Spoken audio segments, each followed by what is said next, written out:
ঘুম থেকে উঠে বসে পড়েছি হচ্ছে ভিডিও বানাতে, সরি, আর সঙ্গে হচ্ছে ফ্রিল্যান্সিংয়ের কাজ নিয়ে। তো এখানে তো একটা বান্ধবীর সাথে গল্প করছিলাম অ্যান্ড চা খাচ্ছিলাম। তো আমি এটাই বোঝানোর চেষ্টা করছিলাম, জীবনে আর যাই করো ফ্রিল্যান্সিং করো না, মাথাটা হ্যাং হয়ে যাবে জাস্ট। তো 11:56 বাজে, আমার এখনও টিফিনই খাওয়া হয়নি, সবে চা খেয়ে উঠলাম। তো ছাদে গিয়ে দেখি খুব সুন্দর সুন্দর ফুল ফুটেছে, আর আগের দিন না প্রচুর ফুল গাছও কিনে এনেছি, যেটা আমি একটা বড় ভিডিও বানিয়েছি, তোমরা চাইলে দেখতে পারো। অ্যান্ড এই নিয়ে পদ্ম মোটামুটি অনেক ফুটছে। তো আজকের বাগানটা দেখে একটু মনটা শান্তি লাগলো। অ্যান্ড সঙ্গে হচ্ছে অনেকদিন পর রোদে উঠেছে। তো আজকে ব্রেকফাস্টে করেছি হচ্ছে চাউমিন, পাস্তা, যা ছিল সব মিক্সচার।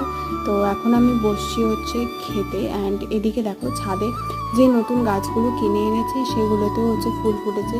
আমার এই পিঙ্ক কালারটা না দুর্দান্ত লেগেছে, কি সুন্দর একটা সফট বেবি পিঙ্ক কালার না? তো ডেফিনেটলি বড় ব্লগটা দেখো, তাহলে আরও জানতে পারবে।